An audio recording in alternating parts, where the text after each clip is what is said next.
Hello Year 9, this is Miss Bartley speaking, and today I'm going to talk you through your history lesson for today.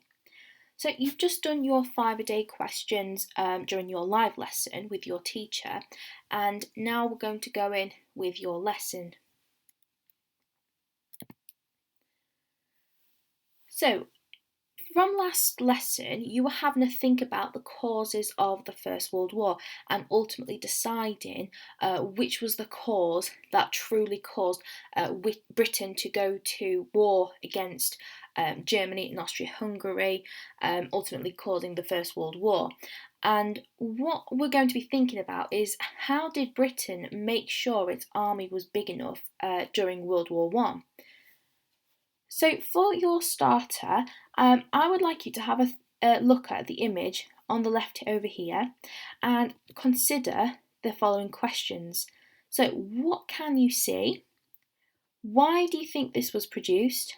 And how do you think it made people feel about joining up? So if you want to pause the video here and just make some notes on your pen, on your piece of paper, and come up with a couple of ideas for those 3 questions. Okay, so if you want to pause the video here for me now, please.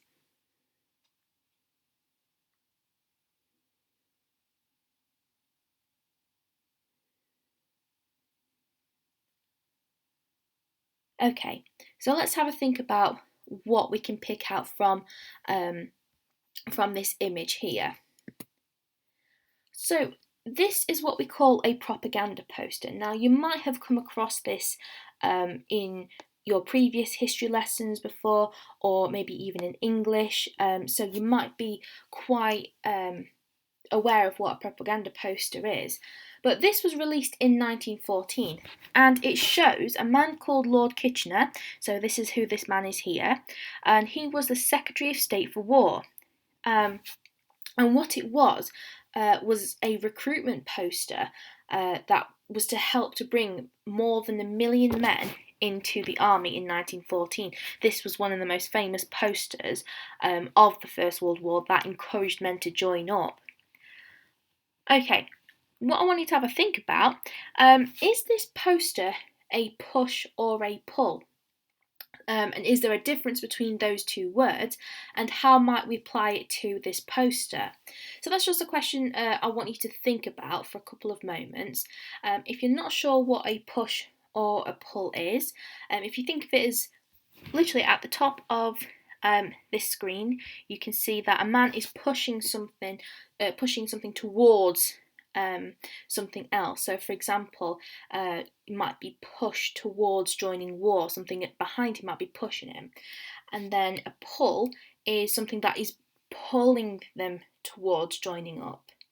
Okay, so if you want to pause the video here, jot a couple of ideas down and having a real think about those couple of questions.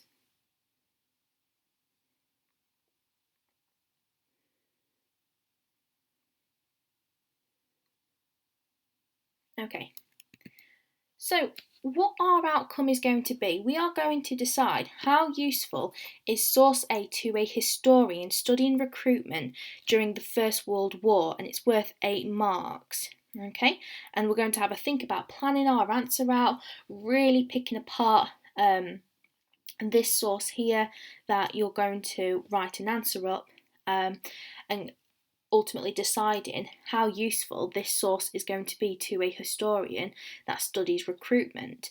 And if you're not sure what propaganda is, it is the use of posters and other methods to present information used to promote and convince of a point of view.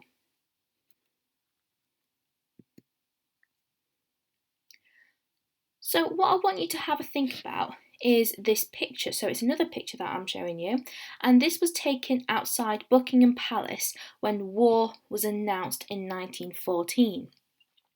So I want you to consider these 2 questions. What do you notice is happening, and why might this be happening as well? So if you want to pause the video here and have a think about that for a couple of minutes, what do you notice is happening, and why might all of these people be outside Buckingham Palace when war was announced in 1914?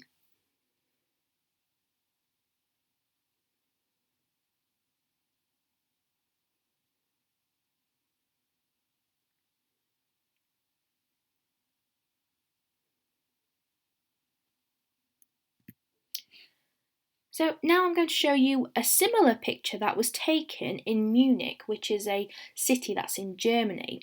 And you might notice that they are very, very similar to each other. But I want you to think about these questions now.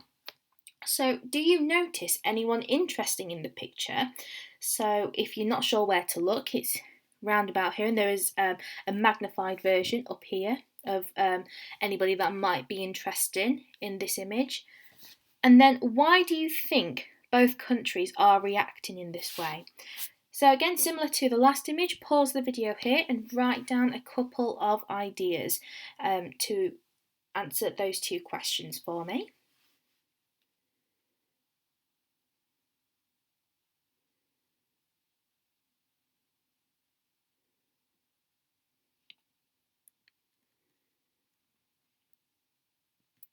Okay, so thinking about those two questions then, not two questions, those two images. So when war broke out in 1914, the government asked for volunteers between 19 and 30 to join up. This was for the British government, and as we saw in both of those images, you could see that there's a huge, huge crowd of people that are gathering at the announcement of war in both the UK and in Germany. Now, what these people are demonstrating is their eagerness to sign up for the war, to join the causes for both of these countries, and this is what we call patriotism. All right, these people are demonstrating patriotism, their love for their country, the fight that they want to present to do their country proud, effectively. So a wave of patriotism and excitement swept the country, and by September 1914, around about 736,000 people had joined up, and by 1916, 2.5 million men had done so.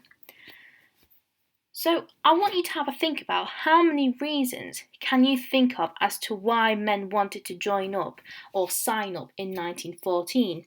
So if you can think of at least 6 reasons why men wanted to fight in the First World War, you should come up with a couple of ideas. So if you want to pause the video here and spend about 5 minutes thinking about those reasons for me, please.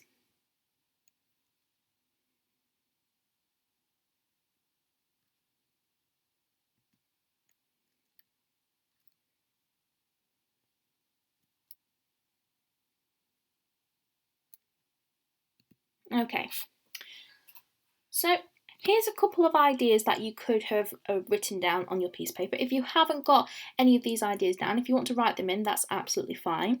So, as discussed before, we said that patriotism was a huge reason why people wanted to fight.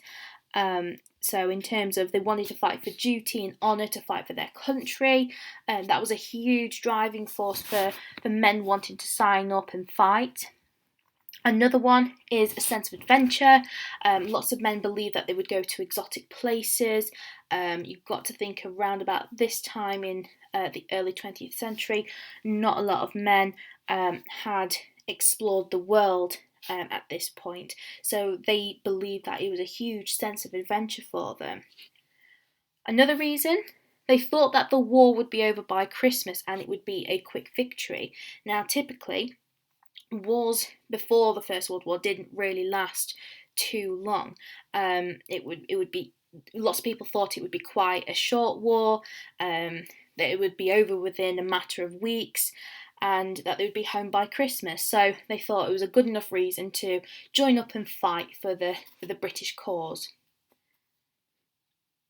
Okay, moving on. Propaganda. So a lot of places, buildings, lampposts, lots of shop windows would have propaganda posters and leaflets distributed out for lots of men to see. It would just encourage them to want to fight. It would be very convincing or persuasive. So that was another reason why men wanted to fight. Another one is due to social pressure. So social pressure, meaning that other people were pressuring men to go and join. So there were a couple of groups of people that were saying, come on, we need to be fighting for our country. What are you going to do to support our nation? And if you were found not to be joining up, then you were given white feathers, which accused you of being a coward. So more often than not, you want to avoid being noticed, given a white feather. So that was one reason. And then another one is down to money. So army wages were higher than unskilled wages.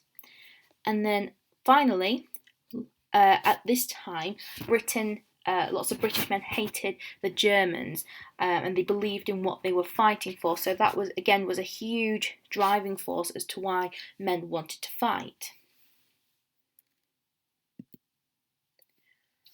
Okay, so when the war broke out, the government knew that it needed people to support the war, so a huge propaganda campaign was launched throughout the country. So what I would like you to do, Year 9, is to watch the video. So if you can click on the link here, it will take you straight to the video from your own version of the PowerPoint, and then I want you to discuss the following questions below. So the government controlled all information about the war and only sent out messages that people wanted to hear. Why do you think the government would want to do this, to control all information about the war and only release information what people wanted to hear? Why would they want to do this?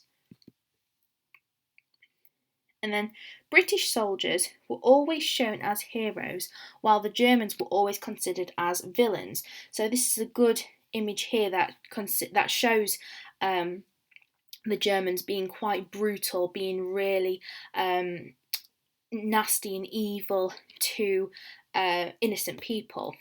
So I want you to think about, why did British soldiers, why were they considered as the heroes and not the villains like the Germans were? And then finally, the government printed millions of posters to either make people feel proud to go to war, which is a push factor, or which is a pull factor, or to feel guilty for not wanting to go, which is a push factor. Okay, so I want you to consider those couple of questions for me, please, as you watch the video. So if you want to pause the video here and have a think about those questions once you have watched the video, please.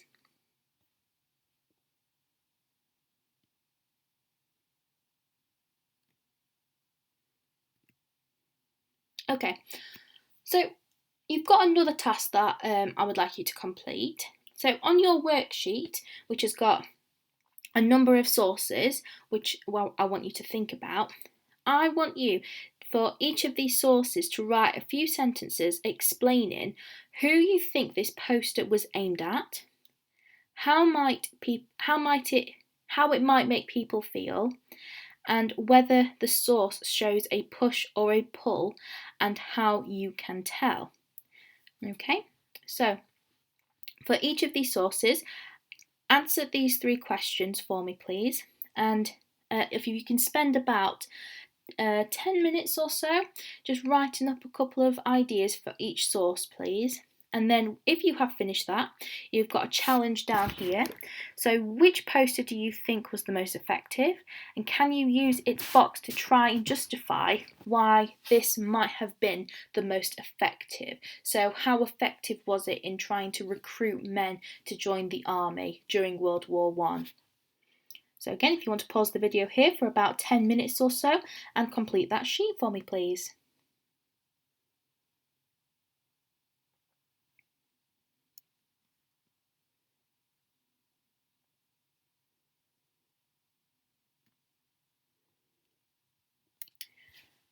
And then for your last task for today, please, Year 9, okay, I would like you to watch the video that, again, is linked down here for you to watch, and then I want you to try and make brief notes about each of the 3 stages of recruitment. So, for example, the initial stage of volunteering or the PALS battalion between 1914 and 1915, and then the middle stage, the Derby scheme, which was introduced at the end of 1915, and then you've got the end stage, the Military Service Acts, which were introduced in January 1916.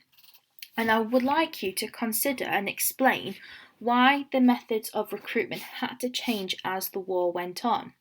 So if you want to spend about 10 to 15 minutes on this worksheet for me, please, and watching the video, you can pause the video here, and then next lesson we will go through how you would answer that how useful question, how you would plan it out, and what sort of writing frame you would need to answer it. Okay? If you've got any questions, please feel free to email myself, Mrs. Hudson, or Mr. Brown about any of the work that you've been given, and we will try our best to answer your questions. Thank you very much, Year 9.